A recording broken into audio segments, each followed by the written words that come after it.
commander's intent. You know, make sure you give a clear commander's intent. What's the purpose of the training? What's the desired end state? What do you want everyone to leave with? And maybe some key tasks inside of it. But that's that. I mean, the Army has such a beautiful way of making sure plans get rehearsed and executed, and people are on the same page. Welcome to the Veteran-Led Podcast, where we talk with leaders who use their military experiences to develop great organizations and continue to serve their communities. Today's guest is U.S. Army veteran, Airborne Ranger, Special Forces Commander, and CEO of MilSpec Talent, Freddie Kim. Welcome to the show, Freddie. Hey, John, thank you so much for having me. It's an honor to have you. I love your mission. I love what you do with veterans, but more importantly, I love what you're doing for the private sector, bringing in the real talent. So let me hit you with question number one. After 14 years in the military, you go to Northwestern University. My dad went there for law school. You go there, but you go to the Kellogg School of Management. You get out. You could go into the corporate world, but instead you go to the entrepreneurial side. Why? Well, one, because I had just been let go of my job while I was in the program. So I was terminated on my job. We're coming in hot. I love it. I got hot LZ. Hot LZ. I was doing my MBA at Kellogg, and then I was working at a manufacturing plant. And at that year mark, I was terminated. And that was one of those kind of life altering points for me. And it was because it was like a union shop. My president who hired me, he was let go like 3 months before. I didn't put two and two together as like a newbie in the corporate world. A new guy came in and was like, "Hey, you're running this all wrong. I don't want you to run it like this." And it was like a heartbreak for me, because I had up to that point, I had really like never failed at anything. I mean, I say that with humility now, but I had put my mind to things and I had gotten it done. Whether it was Ranger School, you know, bunch of special forces, bunch of other West Point. I mean, you had very successful early on. Yes. Yet that moment, I realized, man, I cannot continue to chase climbing a corporate ladder, right? I cannot continue where my future was question mark. It was based on who was in those seats at the moment, and I knew I had, if you will, the safety net of a Kellogg MBA when I graduated. So I said, hey, now is the time. This is maybe a sign from God saying, try your own thing. You know, I've always wanted to be an entrepreneur, and I've always wanted to give back and serve on my mission. And I found recruiting, and that's another long story, but I found recruiting eventually, and decided to have that impact again. So, well, yeah, and I want to go there, but first I want to talk about, you know, your military experience, because that's to me, that I understand the pain there, because you've served 14 years. You were commissioned, in 2000? Is that right? So I did I count those 4 years at West Point. Okay. Oh, okay. I see. That's how you get to 4. Okay. That's it. But still, yeah. I mean, you are leading combat patrols at the height of it, right? 2004 to 2014. And I said, you're a platoon leader, you go special forces, you're a commander, you've led America's best on the ground, and now you've got some guy telling you, oh, we've terminated your program, you're doing things wrong. And you take that with a dose of humility. Where did that come from? Oh, man. So it was, okay, so you're right. After graduation, I served in the 82nd. I was in an infantry platoon, and we deployed Afghanistan 15 months. That was a huge kind of ability to test myself in combat. And then I said, hey, I want to join kind of the best of the best. I want to test myself to the extreme. So I chose to go and try to be a Green Beret. And then I was fortunate enough again to go back, and we deployed to the Philippines. We deployed to other Nepal. We even did some at Korea, but Afghanistan was that big mission for us. And yes, we did some really tough things together, and I could not do it myself, of course. And this is all kind of my premise is you need to do it as an A team. You need to do it with other people that you can trust your life with. And then after all of that, I kind of came out of the military thinking I was just too cool for school, right? I thought I was God's gift to the corporate world, and I felt like I could do anything put in front of me. And as I was put into that role when I joined the year prior, it was a union shop. The president who had hired me wanted things to be cleaned up, and he wanted my strategy on how to do that and build rapport with people. And then that for the new guy, after he was terminated or after he was let go, the new guy came and said, "Hey, I want to slow things down. I want to build relationships." And that way, that was a conflict with my strategy and my marching orders, and I couldn't, I really didn't think that was the appropriate strategy, and I ended up getting myself fired. Yeah, first time. And it was for months, John. I was like, I am a failure. I cannot do anything. I've been imposter, all of that going through. And that's where I think the silver lining was, hey, I'm still in this program. I'm still, I have a great network, and I really want to give back. I believe in the veteran attributes, the capabilities. I believe in what we can bring to the table, and we can really fill that void of a lack of leadership in the corporate world.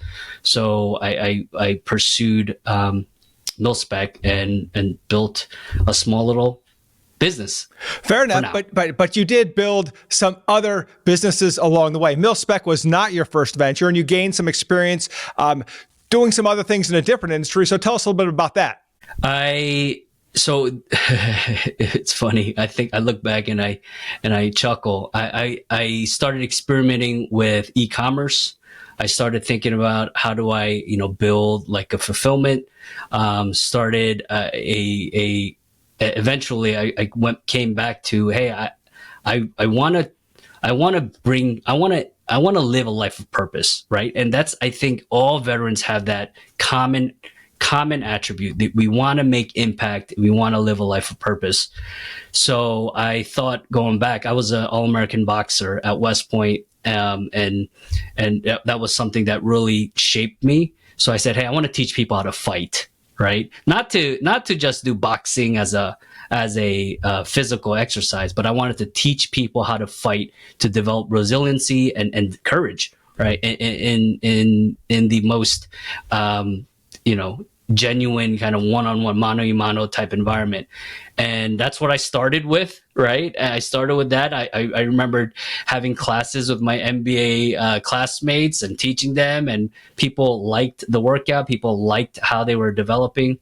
But I just realized that wasn't very scalable unless you have a technology aspect to it, like Rumble or some of these other new up-and-coming businesses at the time. I tried to model it after SoulCycle, but that takes years, and that takes a cult-like following, and a lot of just my time specifically. So I saw the world of recruiting, of executive search, and at the time, John, it was two things. One was I saw that there was nobody playing in this space where I believe there's the cream of the crop, not transitioning veterans, but people who have transitioned already. They understand their value. How do they continue to give to the world in a different setting? And they know how to deal with employees and everyday people and not just soldiers, and really put them in positions to make impact again. There's really no headhunter at the time. There really wasn't any headhunter for that space, and I was like, why not? Let's make let's put this together and make a beautiful match here. So I started MilSpec. The second reason was Again, another dose of humility. I was really bad at recruiting. I was really bad at interviewing. I was really bad at hiring. I was leading businesses up to that point. And if you think about it, where in our military journey were we taught to recruit? Unless you were a recruiter, right? Really nowhere. I mean, in Ranger school, I know you went to Ranger school too, John. Were you recruiting for your best Ranger squad and best Ranger platoon? No, it was given to you. And then we just peered out the shit bags. You peer out the shit bags, correct. But it was just given to you and said, hey, make this happen.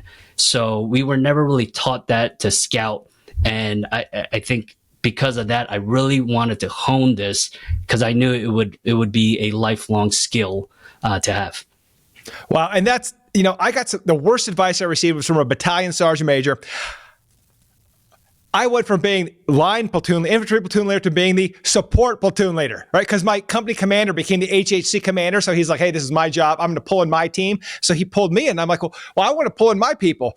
But as luck would have it, if you're the support platoon, you get all the dirt bags you put in your ammo section. The sergeant major was giving me every soldier that was flagged, was in trouble. And I said, Sergeant Major, I need good soldiers. We're going to NTC, right? This is the late 90s. That was the big deployment back, National Training Center. And he's like, hey, Lieutenant, they scored high enough on the ASVAB. They've passed the physical fitness test. They're mentally stable. That's a leadership problem. You're just failing to lead them. And I took that into the civilian world, and that was crushing for years because I would hire somebody who wasn't a good fit, and then I believe it was all my fault. I'm a terrible leader because if they've got, a heartbeat and a pulse, then I should be able to lead them. And that's not the truth. And the Army throws people on your team, and sometimes you can politic a little bit. As you get higher up in rank, you have a little bit more say. Fair. But reality is you don't. But I carried that for a long time and made a lot of bad retention decisions because I believe that I, as the leader, had absolutely failed. So I'm same boat with you. I hear you. And you're given that second string of folks to win the championship, right? And what do veterans do, John? I've heard countless stories of folks taking teams like that and through actual leadership, turning it around, right? People caring, showing empathy, showing what right looks like, setting standards, enforcing it, living selflessly. And that it works. So veterans, I see these types of achievements that vets have done and can continue to contribute. And yet the corporate world, typically they don't understand. They don't understand just the value, that immense value a veteran can bring with those experiences, with the team building, with the mission focus, and living those values as a leader. So, yeah, we can talk about this all day. Recruiting is not taught, and we many of us go by gut. That's the problem. We go by gut. We go, this guy's good. But then, I can fire him later, but that's time, energy, money. And I was like, you know what? I need to be really good at this if I'm going to build something for me. And I want to help other veteran businesses do the same. Yeah, and I think when you're searching for that greatness, you realize real quick that what's going to happen to your team, if you really want an excellent team with your existing team, you're either going to break the people you have, you're going to build them, or you're going to have to go out and buy one. You're going to have to contact MilSpec and say, I can't build this. I need this, already prefabricated. I need a leader on the ground who can do this. And what I love about your company is the Veteran 2.0 concept. Tell us about that.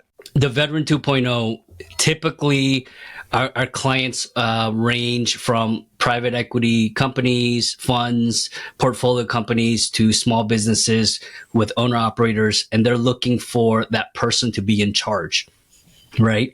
And to place a transitioning veteran into this role is unfair. I mean, yes, you want to challenge them. You want to give them resources. You want to see what they can do, but they're just things that you don't know about business yet. And not to mention, like me, I don't know about you, but I had to demilitarize for several years from that mindset of leading soldiers. So we target candidates and veterans that are beyond that stage, that understand that capability of serving again and leading in a corporate setting, and making sure that they can jive and they can share that culture with the leadership, the management, the owner, etc. So that's our expertise. And there's some roles that hell, even with you, right? There's some roles that you're looking for, very, very specific roles. We want to make sure that not only capability wise they're there, but technically, the competence in that field. Can they make those calls? Can they understand jargon? Do they have to learn from scratch? We don't want that. We want somebody who's able to hit the ground running with that solid leadership foundation.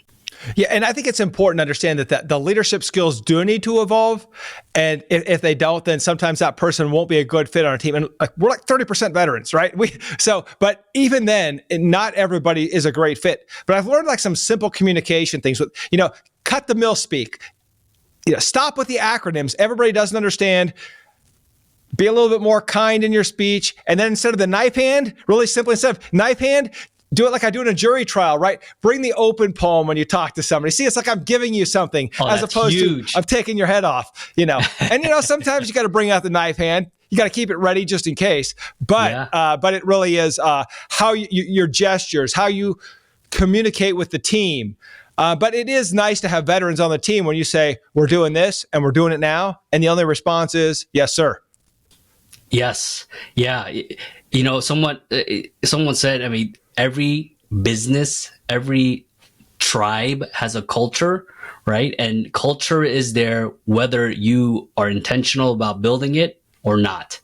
So there is a culture on your team.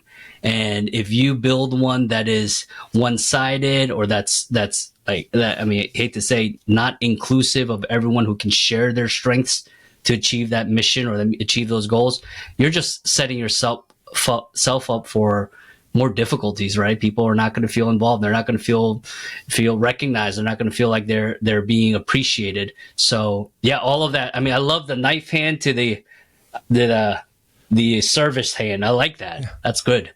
Yeah. So much to learn. And the one thing I have learned though that I took away from the military was if there was a meeting, let's say company commander's got a meeting. Imagine it's Freddie Kim, Lieutenant Freddie Kim, and you're getting the worst mission for your platoon right now. And you're fight A, sir, maybe second platoon should have that mission. But in the end, he says, no, Freddie, it's yours. You walk out of that meeting and you understand that the leadership team is the top team in the company and that you're going to support that commander in his decision. And you're not going to tell your team, oh, guys, we got screwed. This is a terrible mission. You say, guys, we got a great mission. Here's what we're going to do. And I think that's something we learn in the military is that things go up the chain of command and down the chain of command, but you don't complain down the chain of command to your soldiers. You don't belittle your boss. You support the chain because the chain has to be strong because we have to believe in our mission. And if we don't believe in our mission, we stop believing in our leaders. And we all know that our leaders are going to make mistakes. And as leaders, the burden of command is heavy. Now, you like to hire officers and former commanders. Do you give them advice when you're trying to place them? Hey, this is what I think is needed here, or do you let them figure it out when you place them? Yeah, I absolutely. So we do in our role. We make sure that we are vetting to the best possible, match. So we want to make sure we're not wasting people's times, especially clients' time, our time. We don't want to waste time. So we weed that out. We make sure, that they understand and have expectations for what the process looks like. Make sure communication is flowing. I do want to just to touch base on one thing you mentioned, this whole ownership mindset. That is one of the key kind of attributes, I think, of a veteran, to have ownership that nests into the mission, right? We were all taught task and purpose, in our mission statement, but what's more important, that purpose, right? So I feel like military veterans, that's so hard to train in somebody. The whole concepts of not bitching up. Not bitching down, bitch up, right? That kind of concept.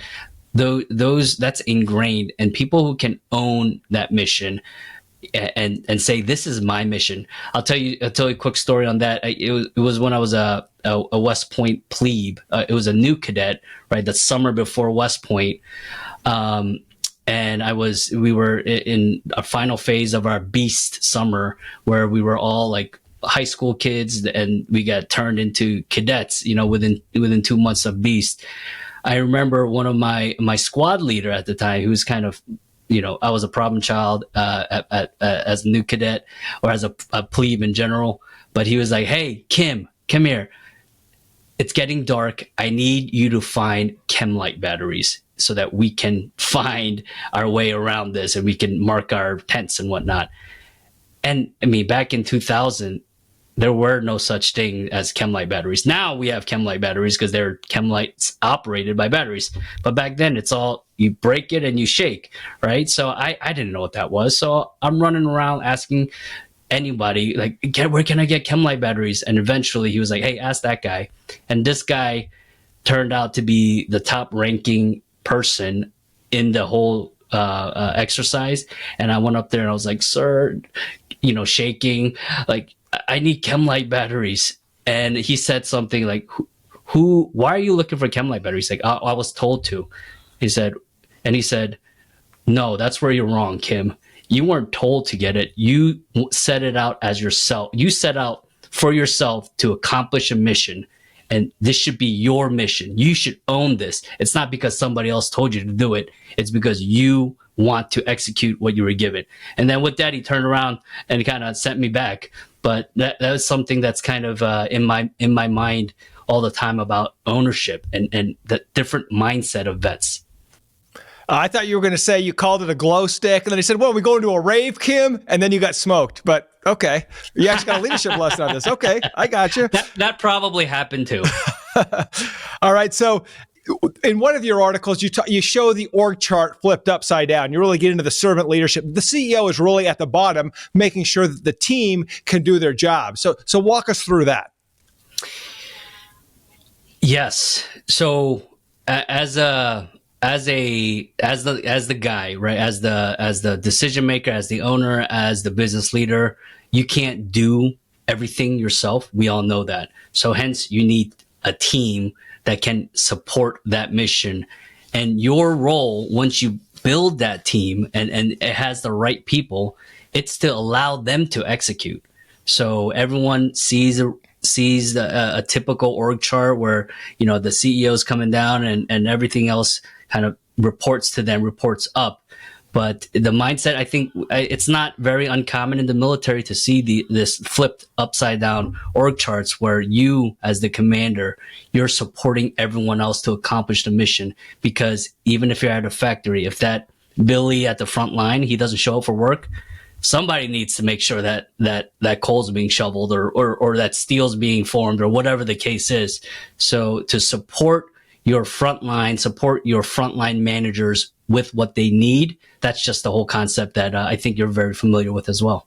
Yeah, I was hoping you'd make a triangle, make it a patrol base, and show the officer in the middle, right? It's if the company commander is, and I know you're special forces A-team guy, so but the company commander is in the patrol base. The company commander should not be firing a weapon, but he needs everybody else to be firing their weapons to protect the perimeter. And that's the whole idea, that if you, as the leader, are firing the weapon, you're wrong. Why do you have 130 soldiers with all sorts of, you got your crew served weapons and all these things that can do much more damage than your little 9mm. What are you doing, right? Yeah, and you should be stepping back, right, to see the whole situation so that you can make that decision at the top and lead, but not head down machine gunning right next to your M60 guy, actually 240 guy now.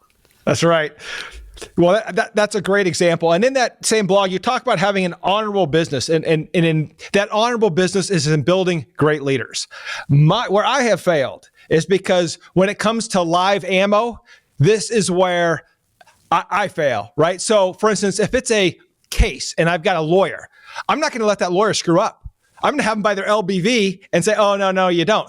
And it's just like when I was the officer in Warrant Officer School battalion commander, I'd get to see these little tents. Hey, and I just get to walk up, maybe a little nervous because I'm the battalion. "Hey, Lieutenant, what's your plan?" They tell me, "Sir, are you sure you want to do that?" Yes, sir. Okay.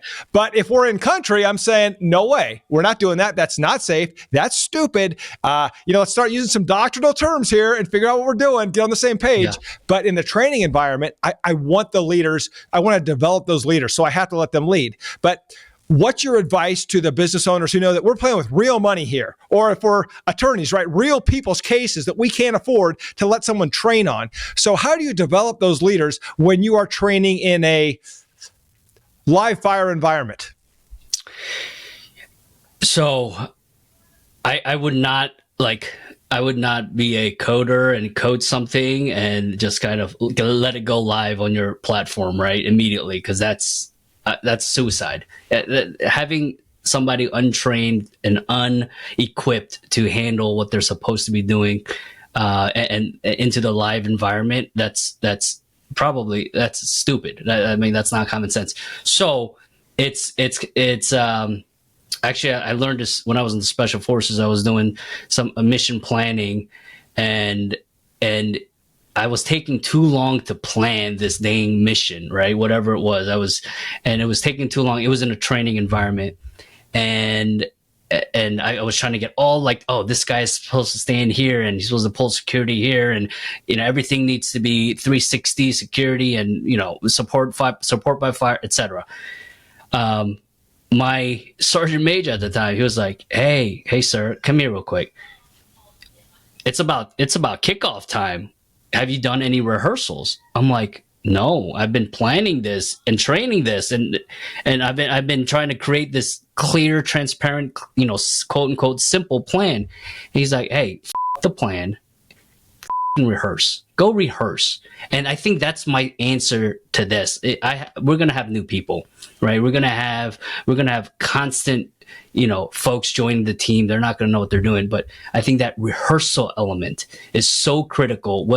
And that could be behind the scenes, it could be role playing, it could be with another kind of senior coach, but just continue to rehearse and then get feedback to learn, so that when they are ready, they can slowly, go into the line of fire. So I would say, that rehearsal piece, which we do as well, and just rehearsing how to talk to clients, how to talk to candidates, taking training. I mean, that training piece is very important.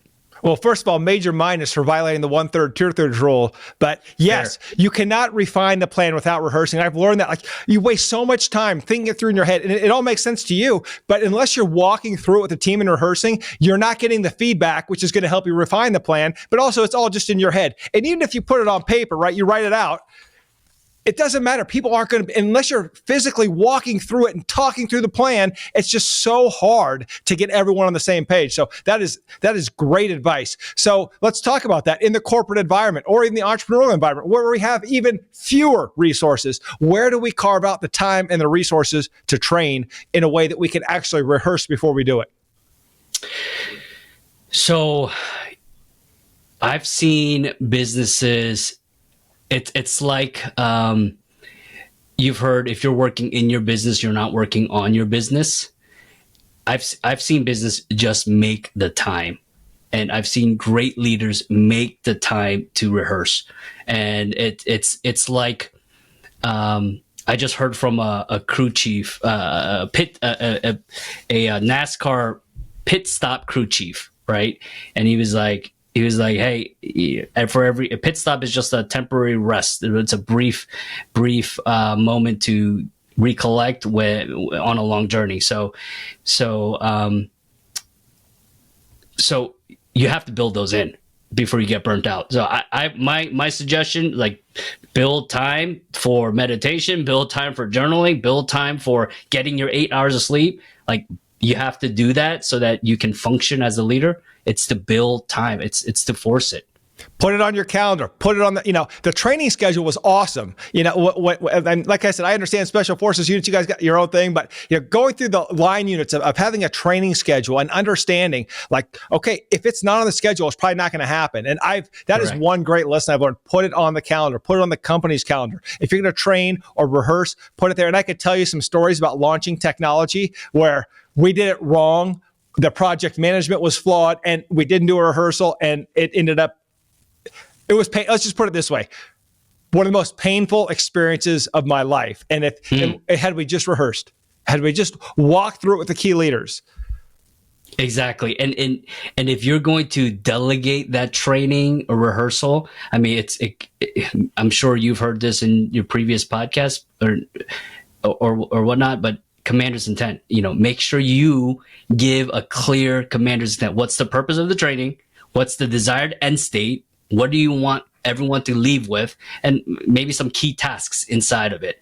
But that's that. I mean, the Army has such a beautiful way of making sure plans get rehearsed and executed and people are on the same page. And you brought up something really important in one of your blogs. And by the way, go to the MilSpec website, read the blogs. They are amazing. Look, I was an English major in college. I got the Cali Award for Advanced Legal Writing, which was the highest grade. I'm a good writer. And I don't have time to write a lot now, but I know what bad writing looks like. And your writing is phenomenal. And it's to the point. It's just great writing. But what I really liked about, and I'm going to skip over one, but the redundancy problem. I said always treat it like Noah's Ark, where if you've got one of anything, you should have two because someone's going to be sick. But if you're scaling an organization, you're growing fast, you need two of the capability, or at least you need someone who's the backup, right? You can't just have one person in IT. Right? You got to have, if you're going to have, we have a CIO, a developer, a couple help desk people, but you can't just have one IT person. And sometimes you can't afford it and you got to figure out how you're going to switch from the vendor to that. But you brought up, you got to keep developing those junior leaders. Now, what I liked was the XO. This is who my platoon sergeant called the extra officer. You think about a company commander, right? In a line company, you've got the company commander, the first sergeant, the XO, the big three. And the XO, what's he really doing? What the commander doesn't want to do, and some logistics that the first sergeant doesn't want to do, or that he has to do by the battalion. But the whole point is you have the XO. And my first, when I was a platoon leader, brand new platoon leader, the company commander broke his leg playing tackle football. And so the XO became the commander. So the extra officer stepped in and it was seamless. He knew what he had to do. And we were getting ready to deploy to Bosnia. This is in 99. And the XO got us ready. I mean, seamless, flawless, did as good of a job as the commander. And I think, unfortunately, we don't have the extra officer in our. It costs too much money. It's a line item that most of us can't afford. But tell us how you work on those redundancy problems in smaller organizations.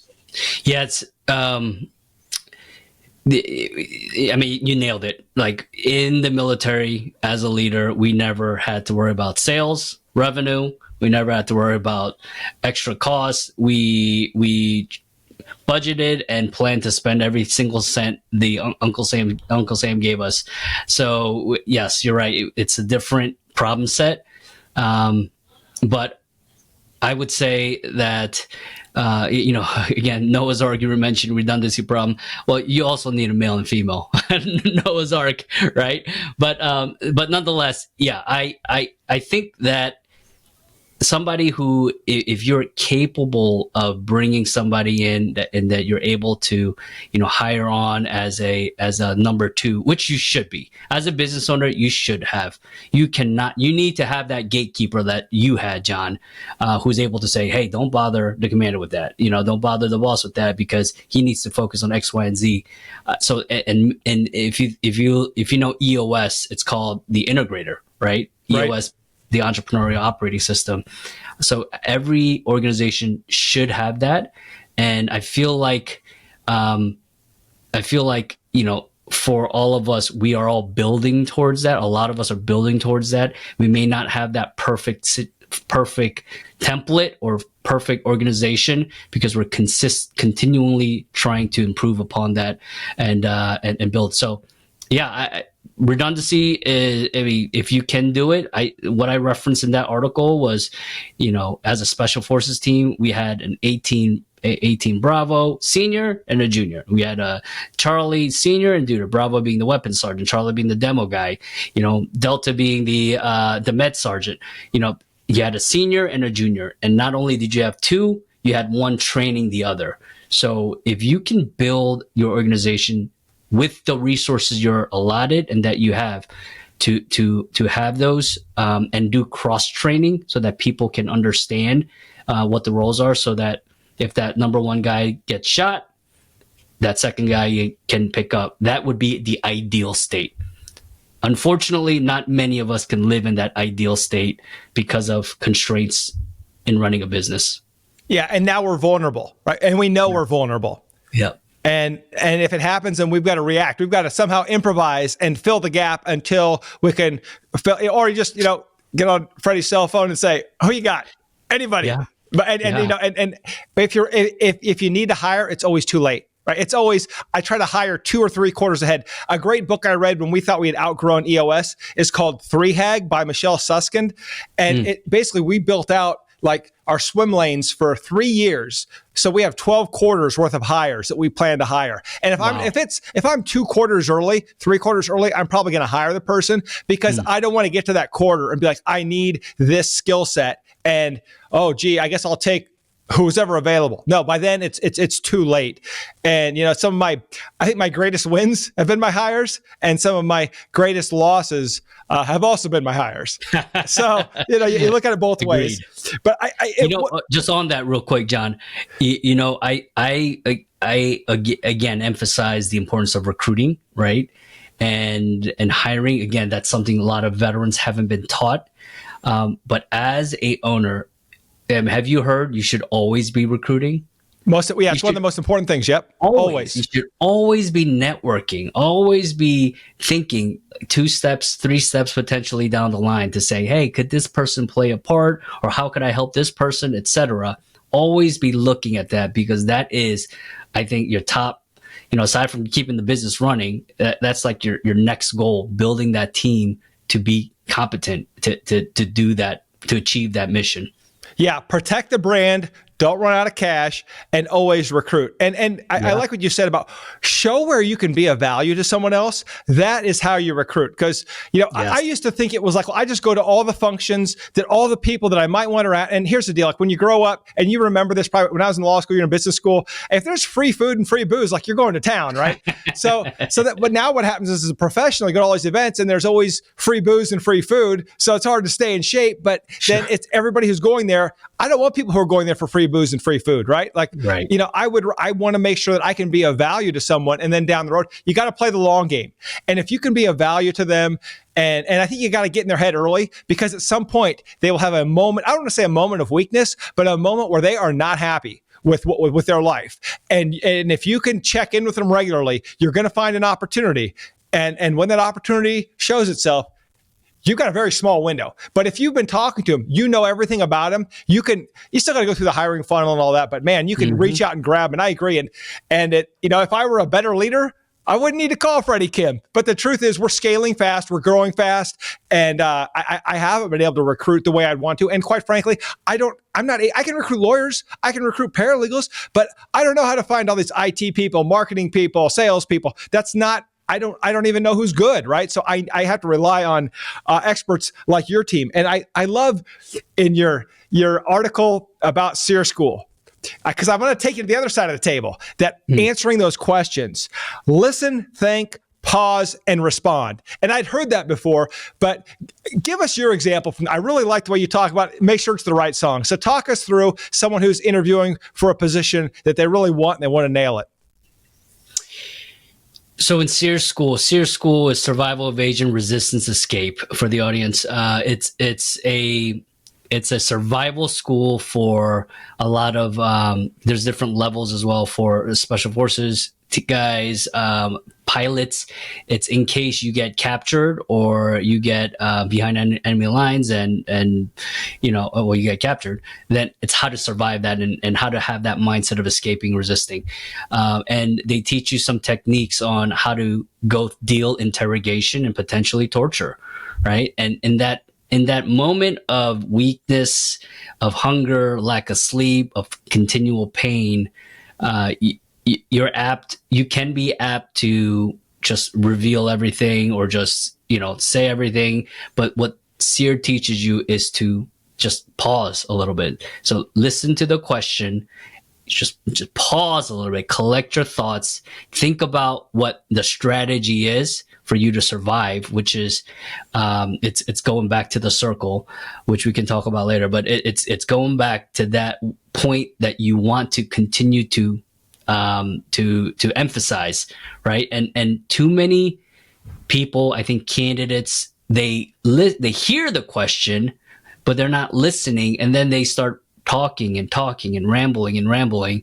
And I'm a huge advocate of being concise, right? Think about what is being asked of you. Come up with that great situation. We call it the STAR: situation, task, actions you took, and results that were achieved. Use that STAR method to say, this story will highlight this, and it will answer the question, and yet also strengthen and show some of my strengths for the team. So listen, think, pause, respond. I think that's a beautiful little 4-letter acronym.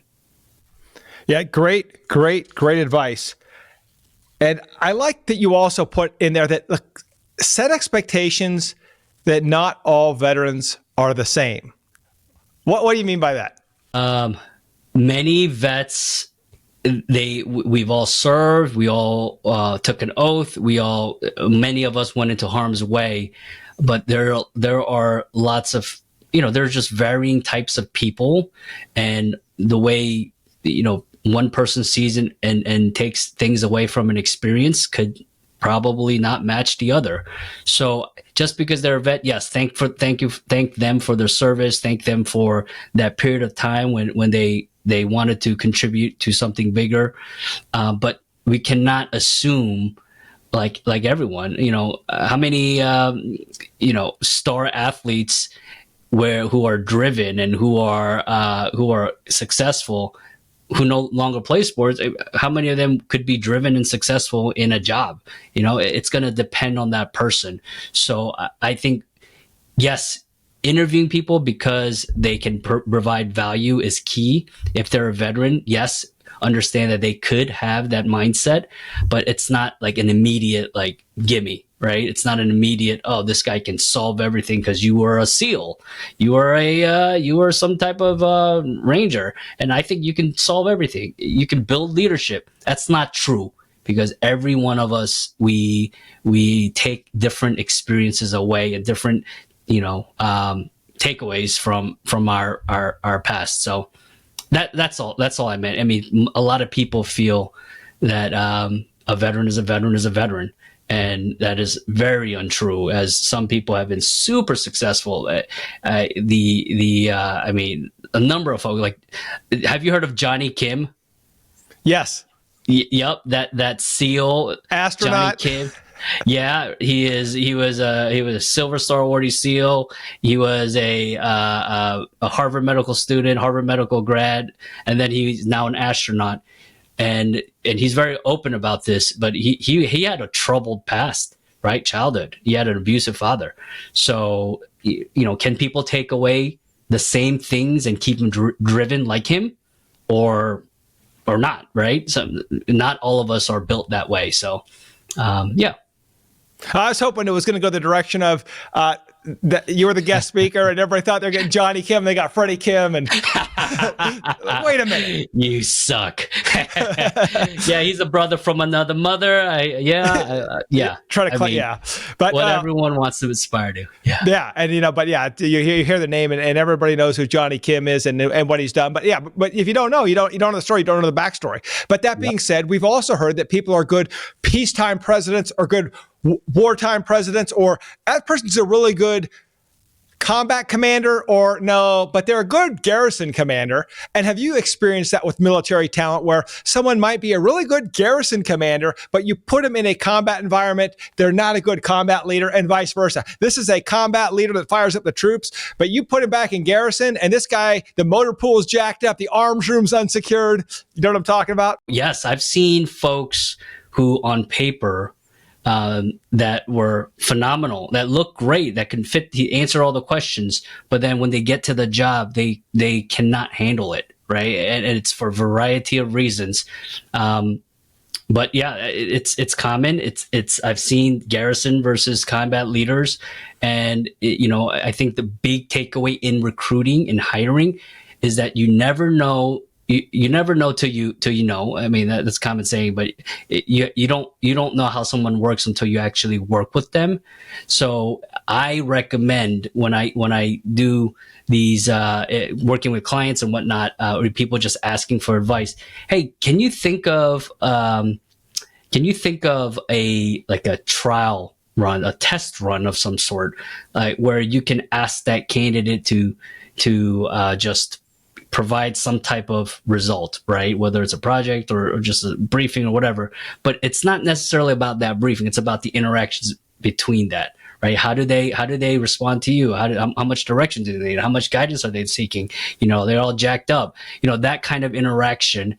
In your cases, John, for your jobs, they're very specific and there's a reputation behind these folks. But I would recommend, hey, you don't really work with somebody till you work with somebody, right? Even pay them for that time, but go do a test run and a test drive and just check out how they do things. How do they interact with people in a meeting? I love, by the way you do your interviews, because it is not only do you do yourself and you make sure you screen them properly, but you get the buy-in of the whole team. And that's what business leaders should have. It's not just your perspective. It's what the other people that candidate may be leading. What kind of feedback, what kind of impression do they get? It is all about that as well. So, you have a very intensive schedule. You bring all the major people involved and you kind of put the guy through the ringer. I love that. That's a great way to kind of see how they're built. Can they handle it? Can they actually, everyone's going to get tired and angry on the job. How do they react? That's a way to test it out. Well, the question becomes, it's a two-way interview, right? Because on one hand, the question is, do they really want to lead this team? And does the team really want them to be in charge? And you can't tell that from initial interviews, but I can get a sense of it, because the goal is that they're not coming to me, right? At the end of the day, yep. You're the visionary, you're the founder. I'm in the same position. I have things I want to do, and I don't want to get bogged down in the day-to-day. So I am looking for that leader. And so if my team has a say in who that leader is, I think it's going to help a lot down the road. And it's one of those things, as a leader, you realize, like, there are things that you do well and things that you shouldn't do. And to get where you want to go, there are things that you will have to stop doing. And there are just things that I have to stop doing as a leader to get the organization to the next level. And so it's tough, because some of the things you love to do, but you realize once you pull yourself out, the team members will step up. And then if they don't step up, then they're either in the wrong position, or that next hire needs to have that skill so that they can mentor that person in that role. And so it's tough. But one thing I love, your process, though. I wanted to just again comment on it. It is, you are a regimented person, and you got like timetables, and it is bam, bam, bam, bam. So super, you thought this through. It's not just, hey, come on down, let's meet you. That's not how people should hire. You need to, have a structured interview process, right? Where that one person can ask a certain type of question, another, culture fit question. And then we should all be asking the same kind of questions for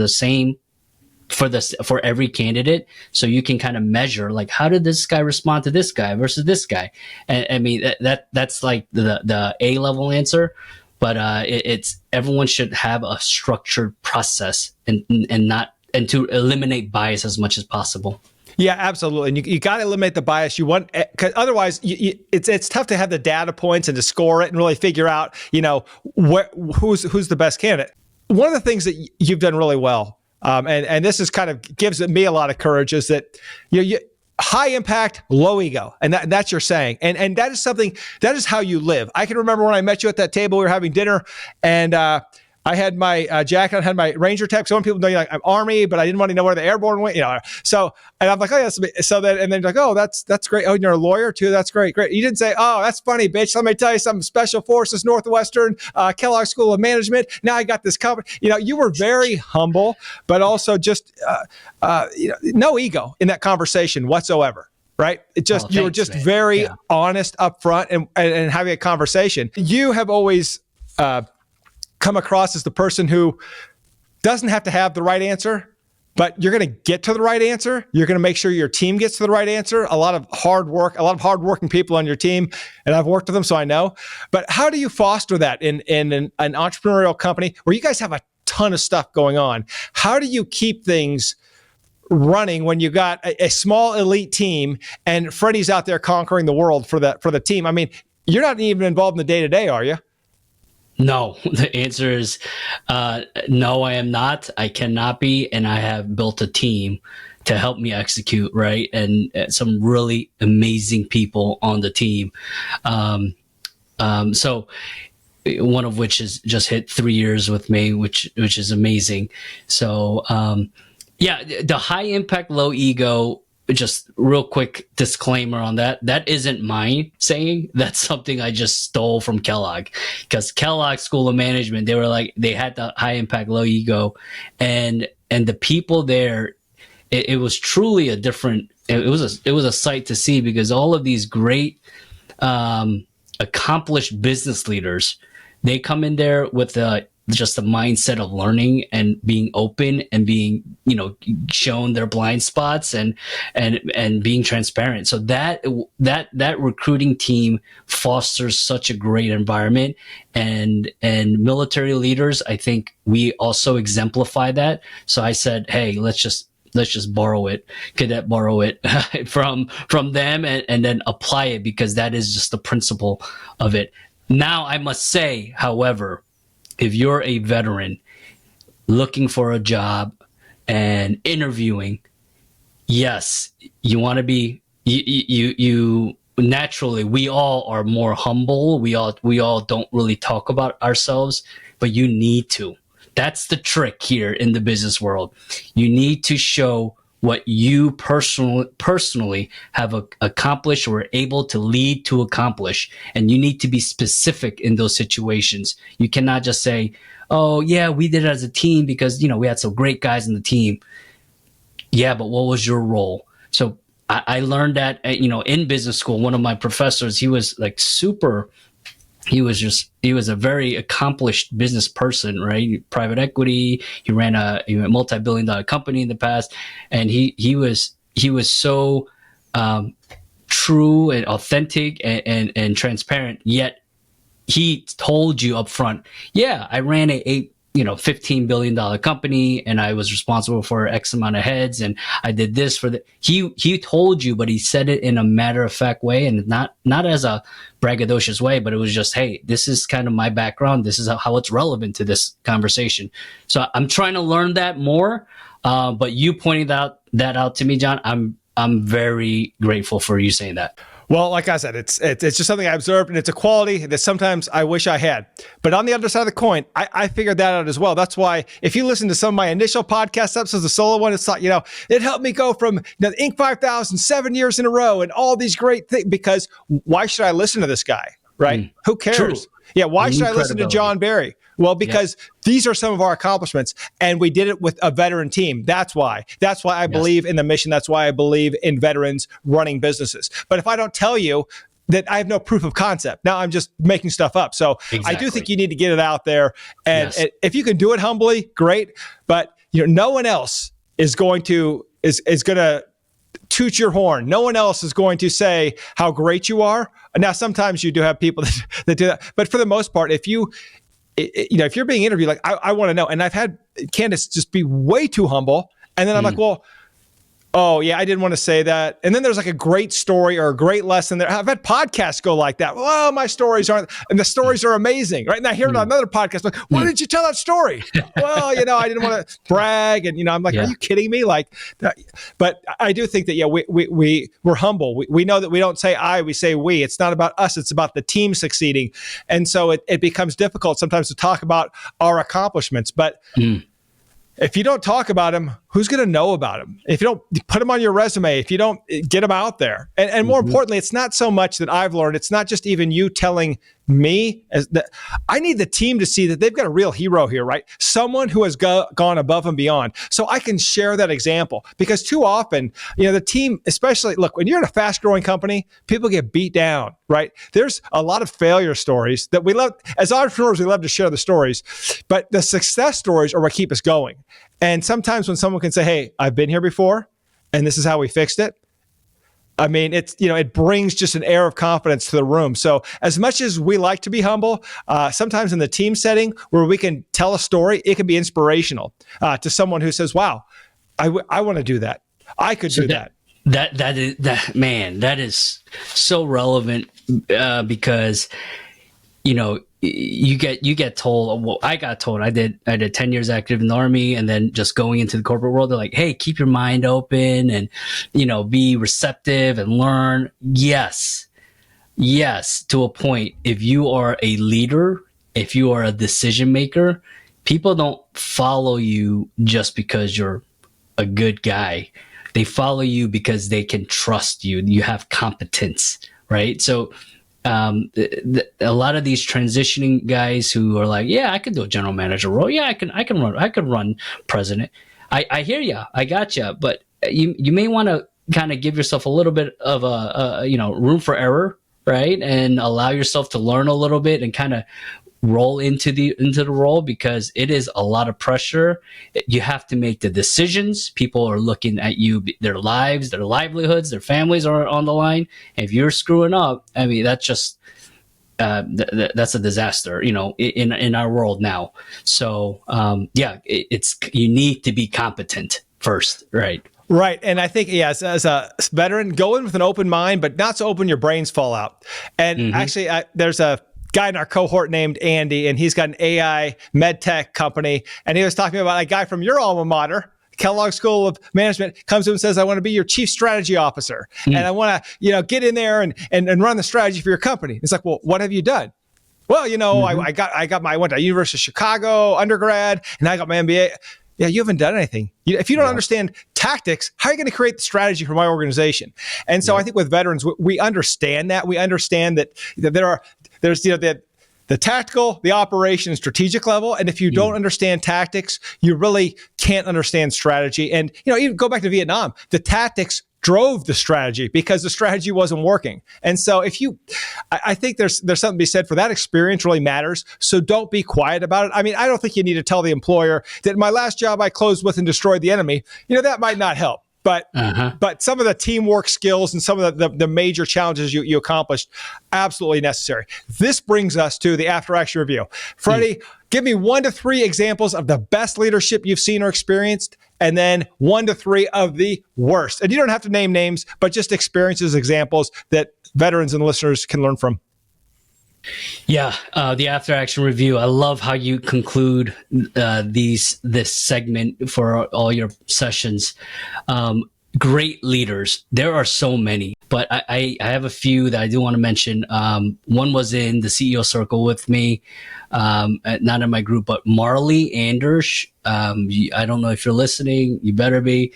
She is she's like, what, 5'0", but she is a ball of energy, and she is so intentional about building culture, right? So part of building a team is to build that rock solid foundation and culture, and her empathy, I think, just in her teammates and building and allowing people to know that they're recognized. She has like pizza parties with folks on a one-on-one basis as a CEO, and she's building up she has, last I heard, was like about 100 million or so in backlog from government contracting. I mean, she is freaking crushing it.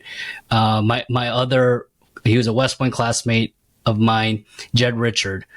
He has no business background, right? Aside from kind of working in construction and general contracting, but he has built such an intentional company culture. Not only Inc.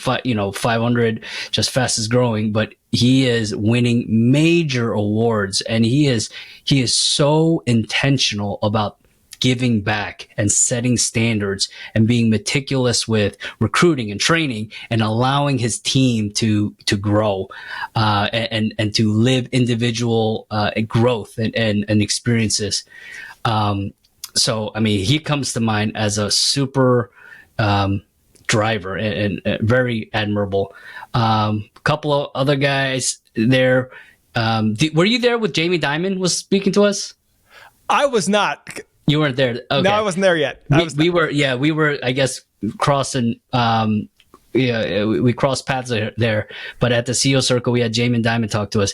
I was super impressed with for a man of his stature, right? How open and transparent he was. And he's not like a pretentious, like, oh, I'm an uppity guy leading a multi-billion-dollar business. He was just real. He was authentic. And he was unafraid to speak his mind. Even politics in a room, he was unafraid to speak his mind. And I was just so blown away with how, like, real he can get, and how he can be relatable. He's not just like echelons above us in running things. So yeah, and finally, my buddy Mike Syverson. He's a 2nd Battalion commander in 3rd Group right now. He's right here at Fort Liberty. He's a current commander, battalion commander, and he is just the amount of empathy that he has for his team, despite being seasoned, hardcore war fighters. He truly cares for them and the family. So, I mean, those people just like pop off, and there's dozens more, but really good leadership. On the flip side, bad leadership. I'll talk about that real quick. I had a company commander. It was in the Army, but just the empathy piece. It's funny. My empathy level was pretty low, but I wasn't. But I wasn't aware that was a bad thing. But I had kind of judged other leaders about, oh, this guy doesn't care about me. He doesn't care about what I'm going through. So I guess I was discovering what that word really meant. I wasn't really grown up with that. But company commanders, people who are kind of in the grind, they're going out there to accomplish the mission, so focused and intentional about that, where they kind of forget what it is to lead and what it is to build relationships and what it is to really inspire and train and show caring in your people. I think there were some examples there that I've seen. And again, I think another bad leadership quality comes from me, where back then I was a piss poor kind of team builder. I didn't have the competence. I was a president of a manufacturing company, like a year or two out of the military, which is a huge responsibility. And I was very fortunate to get it, but I didn't know what the hell I was doing. And if you don't have that competence, then you need to learn it. And not only that, I didn't know how to build a team around me. I didn't know how to recruit. So that was just, looking in retrospect, in hindsight, man, I wish I could have just slowed down, figured out like how to care for my people, how to build that culture so that we can actually be on the same page about that mission. But yeah, those examples come to mind. I appreciate it. Well, thanks so much. And where can our listeners learn more about MilSpec, whether it's a military or veteran business owner or someone who is in the military thinking about getting out, or a veteran who is out and wants to know what opportunities are available to them? Yeah. So I am, like most of us, I would imagine we're on LinkedIn. I'm on LinkedIn, Freddie, Freddie Kim. And I also, like you, John, I'm inspired to develop a podcast and tell stories, right? Good stories, and of how entrepreneurs are building their own businesses and their techniques. So I am I've launched a podcast called Build Your A Team, to go into those stories. And then I would just say, connect me on LinkedIn. You can email me as well, Freddie at MilSpecTalent.com. And then I would love people to reach out. We have a 10X goal in our company. It's like that aspirational wild goal, but it's to have a dent, make a dent on veteran suicide. That is so near and dear to me.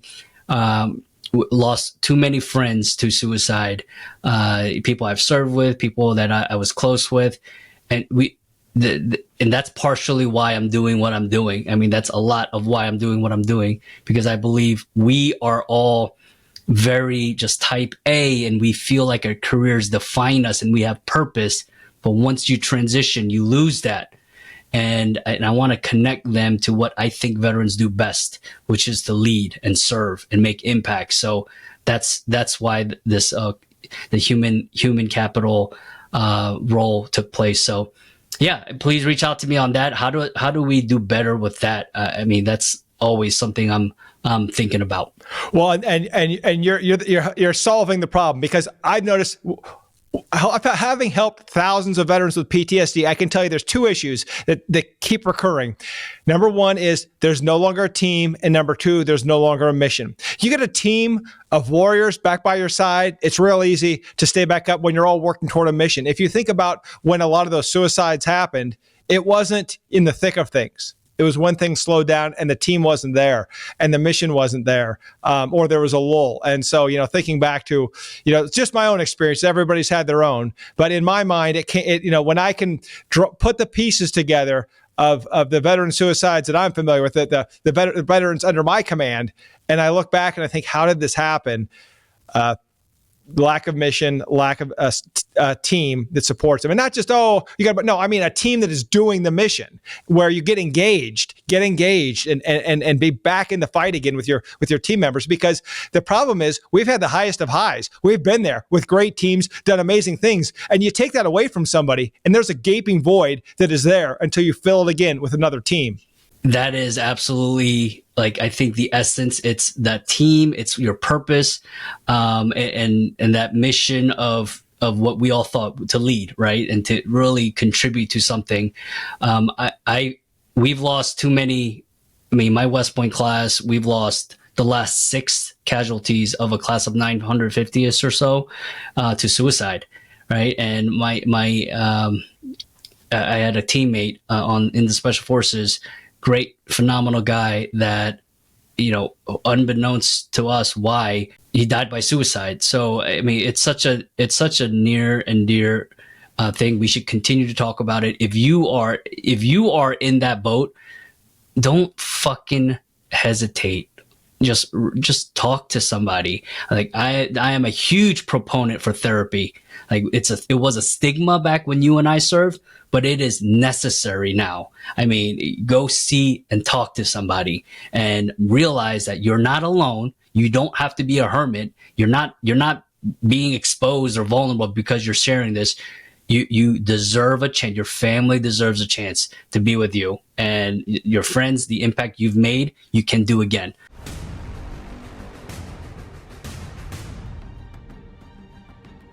Thank you for joining us today on Veteran Led, where we pursue our mission of promoting veteran leadership in business, strengthening the veteran community, and getting veterans all of the benefits that they earn.